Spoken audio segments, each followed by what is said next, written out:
Bonsoir, bonsoir. Bonsoir, Jamal Lianien. Lianien, tu peux me dire si tu m'entends? Je vais commencer, je souhaiterais juste que tu me dises si tu m'entends. Est-ce que vous m'entendez bien? Est-ce que quelqu'un peut me dire si vous m'entendez bien?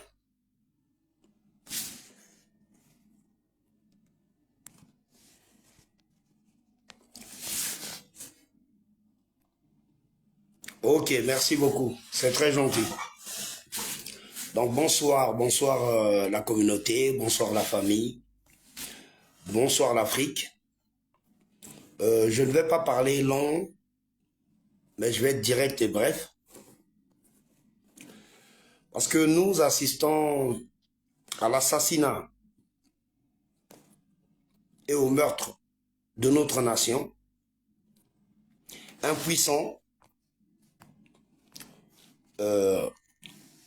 en dehors des cris d'alarme pour certains, des cris de manipulation pour d'autres, nous passons notre temps à nous plaindre et à nous déchirer les uns les autres sans qu'aucune solution ne soit envisagée. Premièrement, je voudrais revenir sur le discours du président de la République, donc son message à la nation. Il n'y a que 2 points qui m'ont retenu. 2 et 2 seuls. Ce discours, s'il n'y a que ces 2 points qui m'ont retenu, c'est pour une simple raison que pour nous tous qui connaissons un peu le système du Congo-Brazzaville, ce discours s'apparente à une répétition éternelle sans jamais aucune proposition concrète de solution réelle. Je m'explique. Quand je vois dans le discours, le message à la nation du chef de l'État, le président qui demande aux parents d'instruire leurs enfants concernant l'histoire du Congo, et plus particulièrement les années 90. Ça me fait un peu rire. Parce que les années 90, nous les avons vécues. Mais nous ne les avons pas vécues nous seuls. Tout Congolais l'a vécu. Je ne comprends pas pourquoi ce serait le travail des parents d'expliquer à leurs enfants ce qui s'est passé dans les années 90.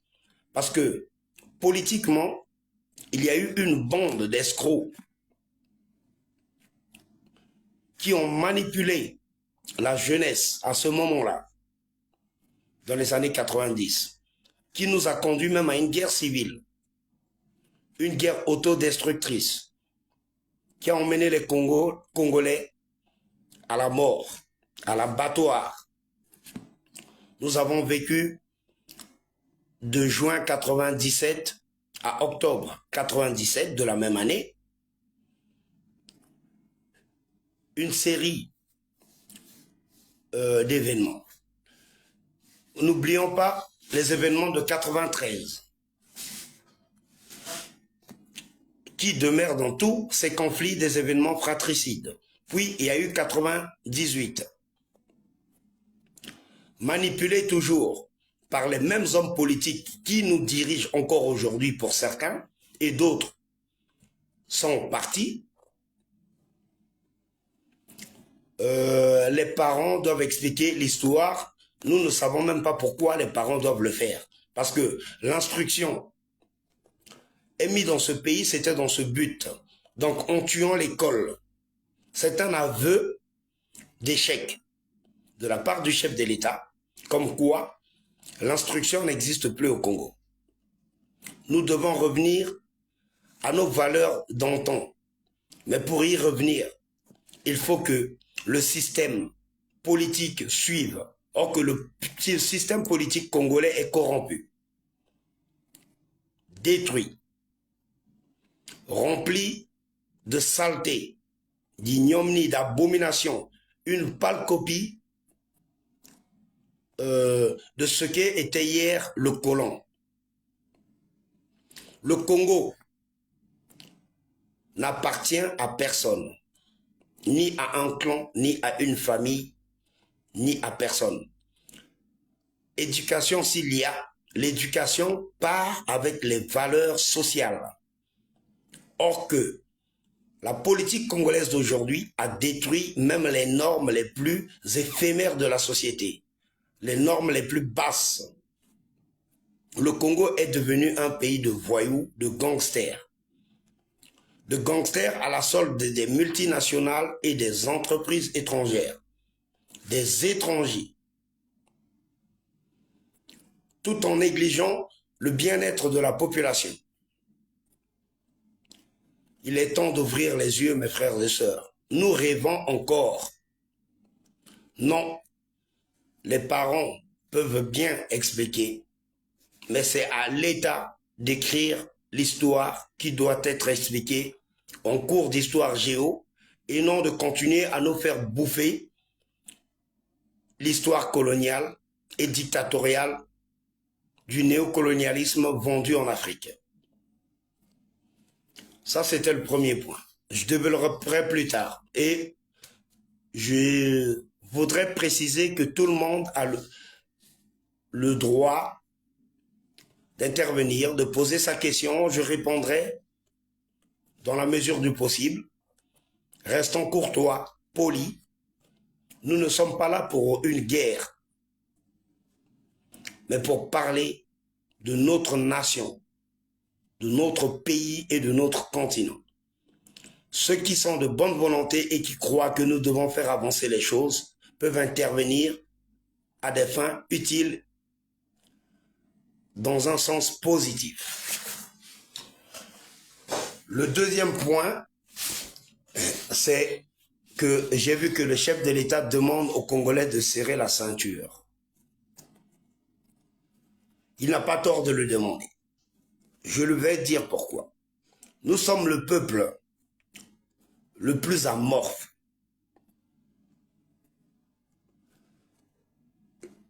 Celui qui se bat le moins possible pour son propre bien, pour ses intérêts. Pourquoi serrer la ceinture? Le Congo a eu entre 99 jusqu'à 2014, 2015, un excédent budgétaire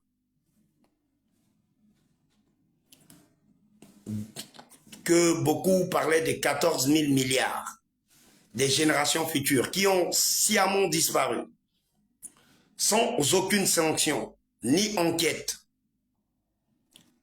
ni aucune personne qui a été arrêtée.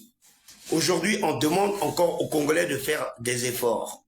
Des efforts de quoi? Quand à certains ministères et dans certains secteurs, les gens sont à 48 mois d'arriérés de salaire.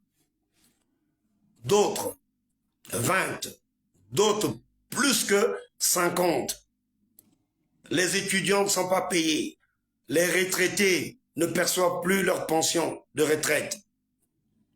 Et ils doivent toujours continuer à serrer la ceinture. C'est pourquoi je dis, c'est un peuple amorphe. Car ce peuple accepte tout et n'importe quoi.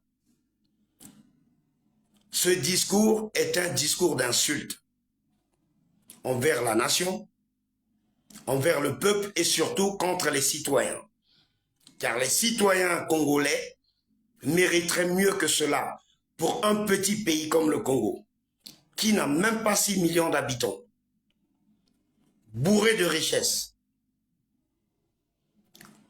Au Conseil de ministres et au décret et lois votées du jour au jour, qui ne servent à rien, car ce pays ne passe son temps qu'à nous multiplier de lois, de décrets, qui sont tous inutiles, car un décret, quand il est nommé et il est transcrit, il doit être appliqué. Rien n'est appliqué. C'est pourquoi je reviens à ce que j'avais dit chez Aristide Mobebisi il y a quelques années. Le président Denis Sassou Nguesso est otage de sa propre politique. Car, bonsoir Erkan Kali, ayant mis autour de lui que les proches, les enfants, les amis, les enfants des amis, son parti politique et les alliés politiques a considérablement détruit le tissu social de la communauté congolaise, a détruit le système politique congolais. Car aujourd'hui, les gens ne se battent que pour une chose, leur intérêt personnel. Et cet intérêt personnel, aujourd'hui, tourne autour de la succession qui rentrera à la place du président Sassou. Monsieur le Président, étant un citoyen bien élevé et bien éduqué, coordonné dans sa tête, je crois qu'il est temps de vous retirer. De vous retirer par la grande porte et de passer la main à qui pourra. Car nous ne sommes pas dupes. Les revanchards guettent dans le coin et attendent leur tour pour venir appliquer la loi machiavélique de la discorde. Nous ne sommes pas dupes, nous voyons tout. Mais nous imposer un système où le Congolais est devenu étranger dans son propre pays. Le Congolais est condamné, commandé par tout le monde dans son propre pays. Nous sommes les seuls de ceux qui n'ont jamais voulu sortir de leur pays. Nous nous rendons compte que tout le monde veut quitter ce pays. Tout le monde sans exception. Si certains pouvaient et avaient la possibilité de vendre, si cela était possible qu'on pouvait vendre sa part dans un pays, je crois que la moitié, voire les 3/4 des Congolais auraient vendu leur part au Congo pour se retrouver à l'étranger. Un pays en excédent budgétaire, avec des ressources naturelles telles que le nôtre, se retrouve parmi les pays où les populations sont les plus affamées. Et à tous ceux qui viennent contredire, monsieur les contradicteurs, vous qui aimez venir contredire, n'appelez plus les gens pour dire que vous avez besoin de 50 ou 100 euros. Parce qu'on ne fera plus. Vu que vous trouvez que le pays va bien, il ne faut pas venir déranger les autres. Parce que ici aussi nous subissons. D'une autre manière, peut-être d'une façon moins violente qu'au Congo, mais ici, les charges que nous avons sont plus qu'au Congo. Et un peuple qui ne veut pas se battre pour son propre bien ne mérite aucunement la compassion ni la sympathie de ceux qui se battent pour. Nous nous battons pour notre pays. Ce n'est pas pour essayer d'évincer le président Sassou ou de l'éliminer. Non, c'est pour que le président prenne conscience que les choses doivent évoluer. Les décrets, les lois, c'est lui qui les énonce, mais jamais appliqués. Quel est ce président dans un pays qui n'aime pas ce pays à ce point? Peut-être qu'il a le souci du pays, mais si il sait que le mal est autour de lui, pourquoi nous garder le mal? On entend maintenant que c'est Christelle qui va passer ou Okemba Dominique. Christelle n'aime pas les Congolais de Brazzaville. Denis Christelle Sassou Nguesso n'aime pas. Et encore, même si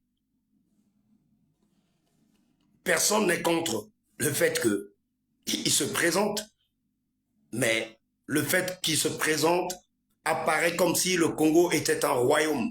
Le Congo n'a jamais été un royaume.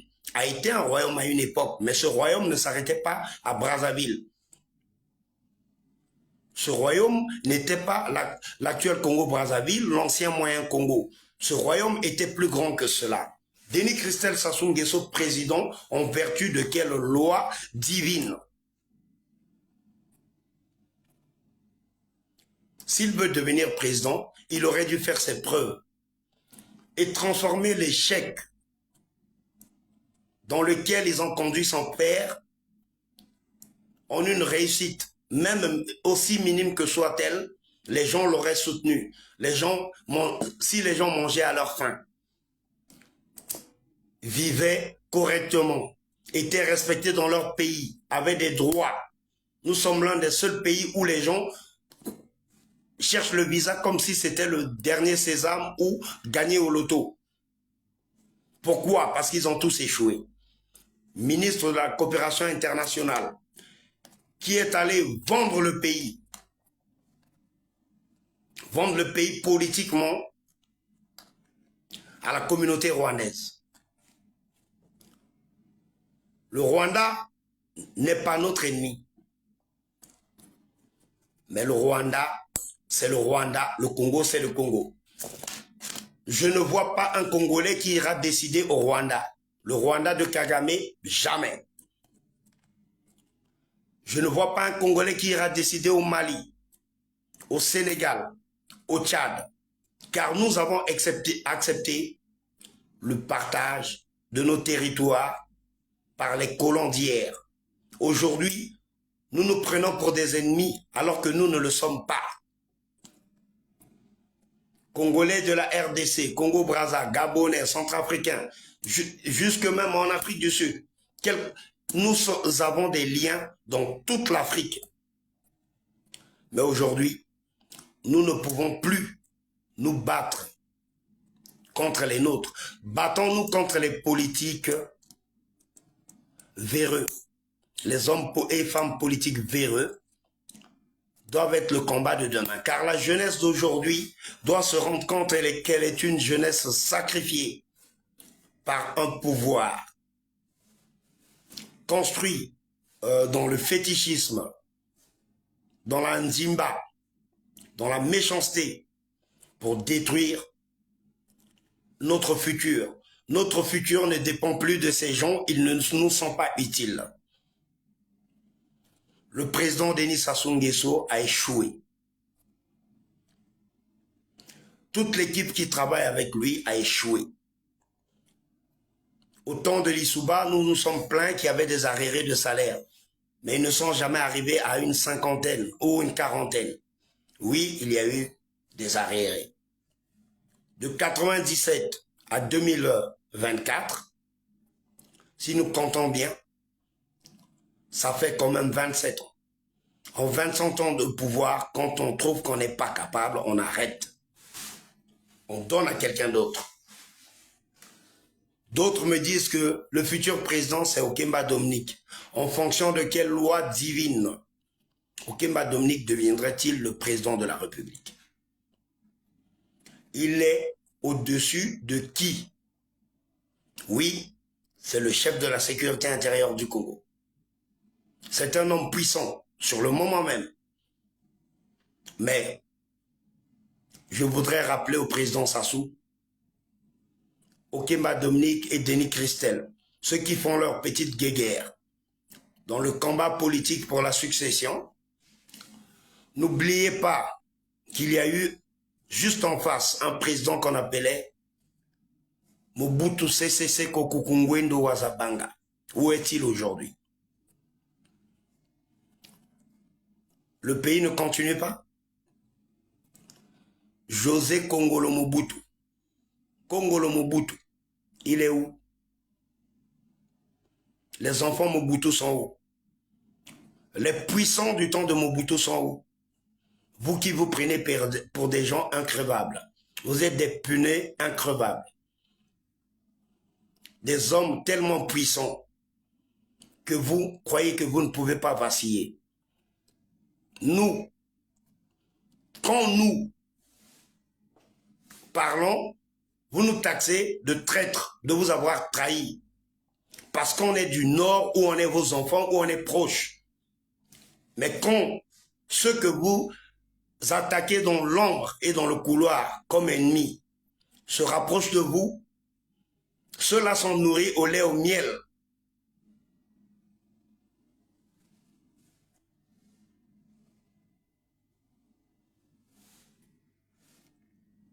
quand vous parlez de ça, nous, quand nous parlons, vous nous taxez de criminels.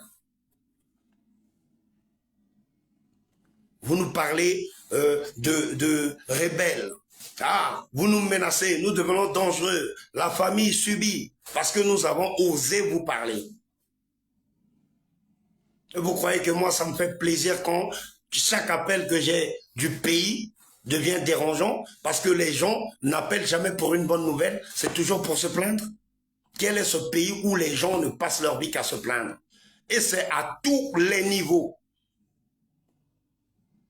C'est à tous les niveaux. Le Congo est au plus bas. L'enseignement foutu. Le social n'existe plus. Une police voleuse. Une armée corrompue. Plus rien ne fonctionne. Aujourd'hui, nous devons expliquer l'histoire à qui? Aux bébés noirs? Mais qui a créé les bébés noirs? Ce n'est pas ce système. Car il y a des gens qui ont des intérêts derrière les bébés noirs, qui savent pourquoi ils maintiennent ces jeunes-là dans la délinquance éternelle. Pourquoi ils maintiennent ces jeunes-là dans ce système satanique. Il est temps de vous réveiller, mes frères et sœurs. Il fut un temps où il y avait certains jeunes violents sur la place de Paris. Nous avons tous condamné les violences faites aux personnes. Mais logiquement, avec du recul, on peut leur donner raison. Nous pouvons réinstaurer ce système parce que tant que nos parents vont souffrir, nous aussi les ferons souffrir quand ils viendront ici parce qu'ici, ce n'est pas leur pays et ici, c'est un pays de droit. Ici, c'est un pays de droit. Bonsoir, Sensei. C'est un pays de droit. Et dans ce pays, quand vous commotez, vous subissez. Quand vous commettez, vous êtes puni.